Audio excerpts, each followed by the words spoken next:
Hello guys, welcome to another video of stock market funds. Exim roots limited guys, इस IPO का आज open होने जा रहा है, जो कि जानेंगे complete analysis, business model, financial condition, performance, GMP कितना चल रहा है, लिस्टिंग कितना मिलेगा, अप्लाई करें या फिर फाइनल डिसीजन क्या लेना चाहिए, इन सभी पॉइंट्स को डिस्कस करेंगे। चलिए फ्रेंड्स, वीडियो स्टार्ट करते हैं। तो गाइस, आईपीओ जो 12 दिसंबर ओपन हो रहा है, आज के दिन 16 दिसंबर क्लोज किया जाएगा। 5 रुपीज का फेस वैल्यू, 83 टू 88 रुपीज पर शेयर की प्राइस बैंड, 1600 शेयर्स की lot size, fresh capital, IPO book build, IPO NSE SME platform पर लिस्टिंग होने जा रही है। इशू साइज 43.7 करोड़ का किया जा रहा है। 49.7 लाख शेयर्स का इशू किया गया है। निकुंज स्टॉक ब्रोकर मार्केट मेकर है और अलॉटमेंट डेट है 17 दिसंबर का। 18 दिसंबर रिफंड रिलीज किया जाएगा, शेयर्स डिमैट अकाउंट में क्रेडिट होगा। 19 दिसंबर का लिस्टिंग डेट रखा गया है। ऑफर दिया गया क्यूआईबी, एंकर इंक्लूड नहीं करेंगे, ऑलरेडी एलोकेट हो चुका है। 19% का बिग एचएनआई, 9.5% स्मॉल एचएनआई, 4.8% और रिटेल में 33.3% ऑफर दिया गया है। एंकर से 12.4 करोड़ का फंड रेज कर चुकी है। रिटेल ओनली 2 लॉट अप्लाई कर सकते हैं। 3200 शेयर्स मिलेंगे, 2.8 लाख रुपीज पे करना पड़ेगा। Small HNI minimum 3 lot apply कर सकते हैं, 4.2 लाख रुपीज पे करना पड़ेगा। मैक्सिमम 7 लॉट अप्लाई कर सकते हैं, 9.8 लाख रुपीज पे करना पड़ेगा। Big HNI minimum 8 lot apply कर सकते हैं, 11.2 लाख रुपीज पे करना पड़ेगा। मैक्सिमम का कोई लिमिट नहीं है। और अगर हम बात करें इस कंपनी के जीएमपी को लेकर, तो जीएमपी इसका 9 रुपीज का ट्रेड कर रहा है, आप देख सकते हैं। 10.2% का लिस्टिंग मिलने जा रही है, जो कि डिसेंट लिस्टिंग मिलने जा रही है। 97 रुपीज का एस्टिमेटेड लिस्टिंग प्राइस, 14,400 रुपीज का एस्टिमेटेड प्रॉफिट सिंगल लॉट पर मिल सकता है। बिजनेस की बात करें तो अप्रैल 2019 में इनकॉर्पोरेट किया गया था, जो कि कंपनी जो है रिसाइक्लेबल पेपर मटेरियल्स के एक्सचेंज में कंपनी फैसिलिटेट करता है, जो कि ग्लोबल प्लेटफॉर्म है। और ये एंड टू एंड सर्विसेज जो है इंडियन पेपर मिल्स को ऑफर कर रही है, जिससे वो वेस्ट पेपर को क्वालिटी एश्योरेंस और लॉजिस्टिक्स में सोर्स करने के लिए सोर्स करता है, वेस्ट पेपर से और क्वालिटी एश्योरेंस और लॉजिस्टिक्स पर। और कंपनी ऑपरेट कर रहा है ग्रुप स्ट्रक्चर्स के थ्रू, जो कि इंडियन पेरेंट है एक्जिम रूट्स लिमिटेड और फॉरेन सब्सिडियरीज दोनों के साथ। और कंपनी जो है ग्लोबल रिसाइक्लेबल एक्सचेंज कंपनी है, जो कि फोकस है क्रॉस बॉर्डर ट्रेड पर को फैसिलिटेट करने पर फोकस है रिसाइक्लेबल मटेरियल्स के में, पर्टिकुलरली पेपर और मेटल स्क्रैप्स में। और कंपनी जो है प्रोप्राइटरी एआई पावर्ड B2B मतलब कि रेफर्ड किया गया है एरिस, जिससे मतलब कि कंपनी यूज करता है बायर्स और सेलर्स को कनेक्ट करने के लिए, जो रिसाइक्लेबल पेपर का बायर्स और सेलर्स होता है उनको कनेक्ट करने के लिए। प्रोक्योरमेंट स्ट्रीमलाइन कर रही है, सप्लाई चेन और डिलीवरी करता है। और बिजनेस मॉडल में इन्वॉल्व है वेस्ट पेपर ग्लोबली सोर्स करना और इंडियन मिल्स को सप्लाई करना, और लॉजिस्टिक्स को हैंडल करता है, कोऑर्डिनेशन ट्रेड करता है जो अलग अलग ज्योग्राफीज में। इसका ऑपरेशन मल्टीपल कॉन्टिनेंट्स में है, मतलब अलग अलग कंट्रीज में इसका प्रेजेंस है। स्ट्रॉन्ग प्रेजेंस है इंडिया और सिंगापुर में, और सब्सिडियरीज के द्वारा USA, UK, Germany, south Africa में इसका प्रेजेंस है। और कॉम्प्रिहेंसिव सर्विसेज जिसमें इंक्लूड है सोर्सिंग, क्वालिटी एश्योरेंस, लॉजिस्टिक्स और ट्रेड एग्जीक्यूशन ऑफर करती है। लगभग ग्लोबल नेटवर्क जो कि टेक ड्राइवन अप्रोच के साथ कंबाइन किया हुआ है, जो कि रिसाइक्लेबल ट्रेड इकोसिस्टम को सिंप्लीफाई करता है। 13 नवंबर के अकॉर्डिंग 18 एम्प्लॉयज का टोटल टीम था। तो ग्लोबल ये ओवरऑल अगर बात करें शॉर्ट में, तो ग्लोबल प्लेटफॉर्म है जो कि डेडिकेटेड है रिसाइक्लेबल पेपर प्रोडक्ट्स मटेरियल्स का एक्सचेंज को फैसिलिटेट करने में। ऑपरेट करता है B2B मॉडल पर, स्पेशलाइज्ड है इस प्लेटफॉर्म्स के साथ, जो कि यहाँ पे अगर दिखेगा तो लगभग अगर हम बात करें तो स्मॉल इक्विटी कैपिटल है, जो कि पोस्ट आईपीओ माइग्रेशन के लिए लंबा टाइम ले सकता है। और अगर हम यहाँ देखेंगे कंपनी का फाइनेंशियल को लेकर, तो कंपनी का फाइनेंशियल एसेट्स है 51 करोड़ का, नेट वर्थ है 16.4 करोड़ का, रिजर्व्स है 15.7 करोड़ का, डेट है 5.1 करोड़ का। और अगर हम रेवेन्यू प्रॉफिट की बात करें, 23 में 36.4 करोड़ का रेवेन्यू, 37 करोड़ लैक्स का प्रॉफिट। 24 में 72.4 करोड़ का रेवेन्यू, 4.2 करोड़ का प्रॉफिट। 25 में 121 करोड़ का रेवेन्यू, 7.5 करोड़ का प्रॉफिट। और जून क्वार्टर में 44 करोड़ का रेवेन्यू, 1.1 करोड़ का प्रॉफिट है।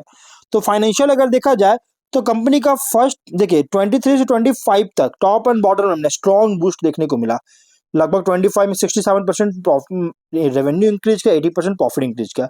बट फर्स्ट क्वार्टर में वापस कंपनी शार्प डिक्लाइन देखने को मिल रहा है। कंपनी का फाइनेंशियल में अगर दिखेगा तो इंडिकेट किया डिक्लाइन ट्रेंड देखने को मिल रहा है फर्स्ट क्वार्टर में, जो कि कंसर्न रेज करने वाली बात है गाइस। और अगर हम बात करें आगे रेशियोज का, तो ROE 42.3% का, ROC 26.8% का, डेट इक्विटी 0.18 टाइम का, PAT EBITDA मार्जिन 18.5 8.2%, PB और PE रेशियो 7.8 16 टाइम का। और प्रोमोटर की बात करें तो मिस्टर मनीष गोयल, मिस्टर गोविंद राय गरे इसके promoter. Pre issue holding 71.3%, post issue 52.4% का। देखिए कंपनी का प्राइस बैंड जो रखा गया है ना, एग्रेसिव, बहुत ही हाई प्राइस रखा गया है आईपीओ का, बहुत एग्रेसिव प्राइस रखी गई है।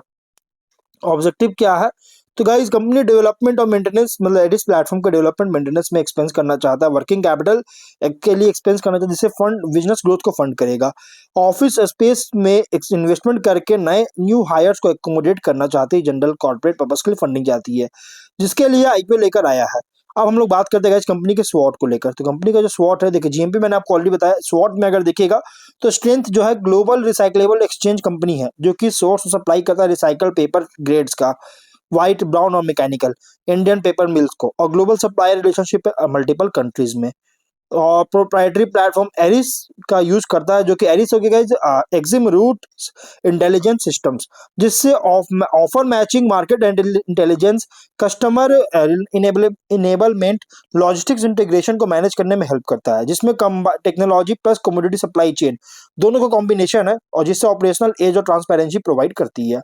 और रिसेंट फाइनेंशियल जो है सो ग्रोथ शो किया, बहुत ही रॉबस्ट ग्रोथ शो किया है, जिससे इंडिकेट कर रहा है स्केल अप और मार्जिन इंप्रूव करने को लेकर।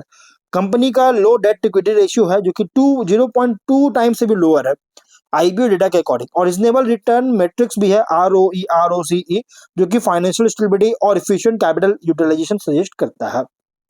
आईपीओ प्रोसेस जो प्लान किया गया, इससे कंपनी स्केल को इम्प्रूव करेगा, टेक्नोलॉजी कैपेबिलिटी को भी इम्प्रूव करेगा और ग्रोथ ऑफ ऑपरेशन को सपोर्ट करेगा।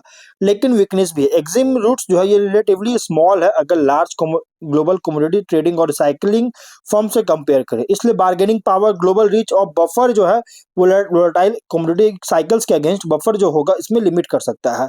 बिजनेस भी डिपेंड करता है अवेलेबिलिटी और quality of recyclable paper supply पर, जो कि ग्लोबल सप्लायर से किया जाता है, और जिससे सप्लाई चेन डिस्ट्रप्शन होता है, क्वालिटी इश्यूज होता है, फ्लक्चुएशन होता है ग्लोबल पेपर वेस्ट मार्केट में, तो ऑपरेशन को इम्पैक्ट कर सकता है। और एसएमई आईपीओ लिस्टेड होने जा रहा है एसएमई एक्सचेंज पर, जो कि एक नीश आईपीओ है, जो कि लिक्विडिटी जो है post IPO post listing limited कर सकता है। शेयर प्राइस में वोलेटाइल देखने को मिल सकता है, जो कि इन्वेस्टर्स के लिए, जो कि शॉर्ट टर्म स्पेशली जो इन्वेस्ट करते हैं उनके लिए बहुत ज्यादा रिस्क ऐड कर रही है। कमोडिटी ट्रेडिंग और रिसाइकलिंग बिजनेसेस जो कि price volatility, global demand fluctuations और रेगुलेटरी चेंजेस के रिस्क फेस करना पड़ता है, जिसमें गाइस मार्जिन्स को इम्पैक्ट करेगा।